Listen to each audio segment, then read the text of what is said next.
Sulawesi menjadi salah satu pulau terbesar yang menjadi lokasi awal penyebaran budaya bangsa Austronesia di Indonesia. Kemudian terjadi perkawinan campuran dan kini dikenal dengan nama suku Kalumpang atau orang Kalumpang. Asal-muasal dusun Lebani bagi suku Kalumpang yang berdiri di lereng perbukitan adalah strategi zaman peperangan dahulu. Mereka memilih untuk berada di ketinggian untuk memudahkan dalam memantau musuh yang datang.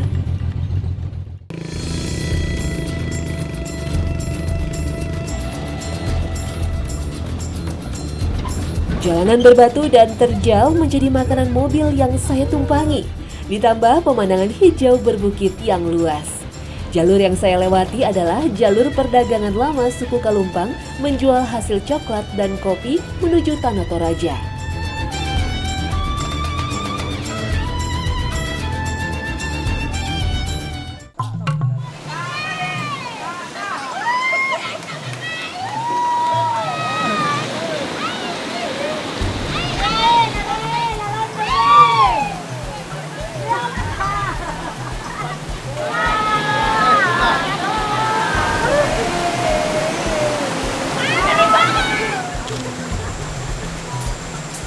Ada kepercayaan kalau mau ngambil tanah liatnya ini, mereka tidak boleh menggunakan besi untuk mencongkelnya. Jadi harus pakai kayu.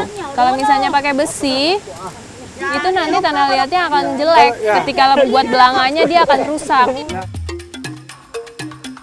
Cerita yang saya dapat tentang tanah liat sangat unik. Tanah yang menurut mereka sangat berbeda jenisnya dan tidak pernah habis biar terus-menerus diambil membuat saya penasaran seperti apa bentuknya. Ditambah lagi persyaratan bagi wanita yang ikut mengambil diharuskan bersih dari halangan datang bulan. Karena jika salah satu dari mereka ikut, tanah yang mereka ambil dipercaya bakal sulit ditemukan dan menjadi lumpur.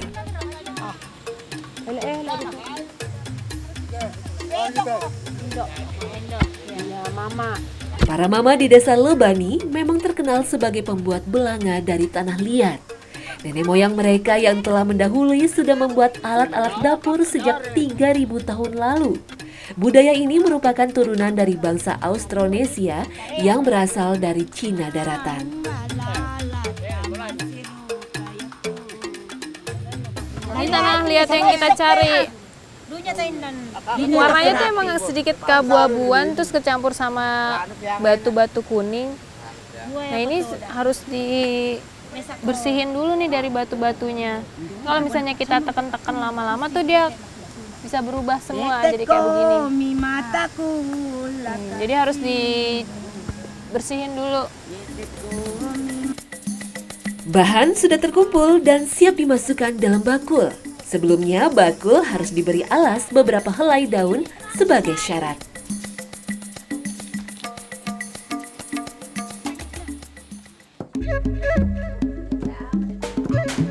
Zaman semakin maju membawa pengaruh baik dan buruk terhadap kehidupan masyarakat di desa Lebani. Tidak banyak lagi tangan-tangan terampil yang pandai membuat alat rumah tangga dari bahan tanah liat. Satu karya buah tangan penerus budaya Austronesia sudah rapi dan indah.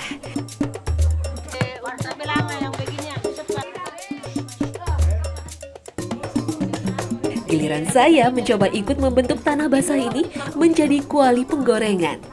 Semua bergantung dari satu anggota tubuh manusia, yaitu tangan. Ini emang kalau diperhatiin beda-beda ininya halusnya. Ini kalau yang untuk penghalus tuh batunya memang licin. Iya. Cuman pakai batu sama pukulan kayu, udah itu aja. Penggunaan belanga dari tanah liat dalam kehidupan sehari-hari bisa kita lihat saat para mama memasak. Tebalnya lapisan tanah membuat agak sedikit sulit menyerap panas dari api.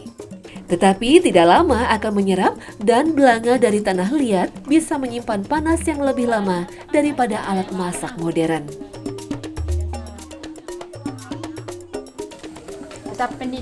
Nah ini bedanya kalau masak pakai belanga sama panci ya. Iya. Kalau udah Kasih keluar apinya. keluar apinya udah dipindahin, tetap mendidih di dalam belanga. Nah itu yang bikin bagus untuk masak di Belangan. Dolunya si patuo Indo ambe mapadi ngapenang aku. Nah, ini yang akan kita panen.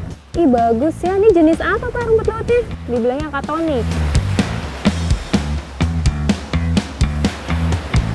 Wah ini baru 1 tali, perahunya udah penuh. Yuk kita berangkat. Faktor cuaca yang semakin hari semakin sukar ditebak bukanlah kendala bagi para nelayan di Pulau Sadulang Besar. Nilai ekonomis yang dimiliki oleh rumput laut menjadikan para nelayan di sini memiliki mata pencaharian alternatif untuk bertahan hidup sebagai petani rumput laut. Nih lahannya. Nah, ini yang akan kita panen. Ih bagus ya, ini jenis apa Pak rumput lautnya? Rumput laut katonik. Dibilangnya katonik. Tapi sebenarnya kalau misalnya lagi musim bagus, ini harus ditunggu sampai lebih dari 1 bulan ya Pak. Dia bisa lebih besar lagi. Tapi kalau yang ini udah bagus juga sih buat dipanen katanya. Kondisi serta suhu perairan yang bersih menjadikan tumbuhan sejenis alga atau Eusema cottoni ini tumbuh subur di sepanjang bibir pantai Pulau Sadulang Besar. Normalnya panennya berapa lama biasanya Pak? 1 bulan. Usia rumput lautnya 1 bulan. Ya udah, kita langsung angkat aja ya Pak. Puluhan hektar ladang rumput laut berjajar dalam ikatan tali dengan panjang yang bervariasi. Dari 30 meter hingga sekitar 100 meter. Semakin panjang tali yang ditebar, tentunya semakin banyak juga hasil rumput laut yang didapat. Ah, ini baru 1 tali, perahunya udah penuh. Ini gimana kalau lagi panen besar ya Pak? Hampir sebagian besar masyarakat Pulau Sadulang Besar kini beralih profesi menjadi petani rumput laut. Ketika musim angin barat tiba, rumput laut seolah menjadi bonus bagi kehidupan mereka sehari-hari.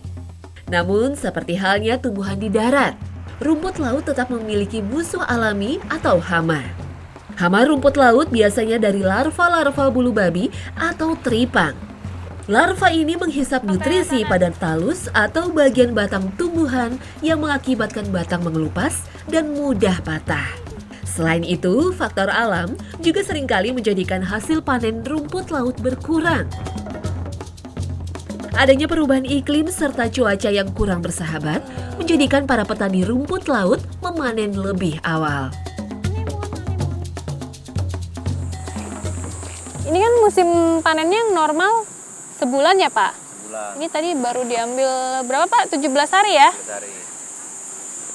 Sebenarnya kalau yang bagusnya seperti apa? Yang kayak begini nggak apa-apa ya diambil Ya juga? nggak apa-apa, ini lumayan bagus sudah nih. Udah bisa.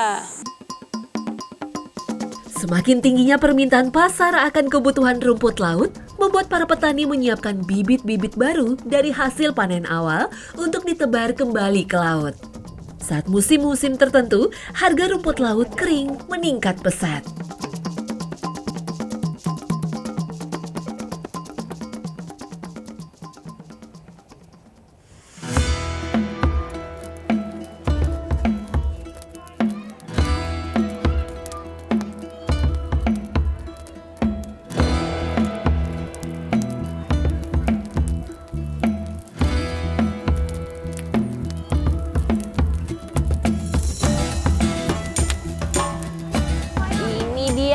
Hasilnya dibilangnya dodol rumput laut ya Bu?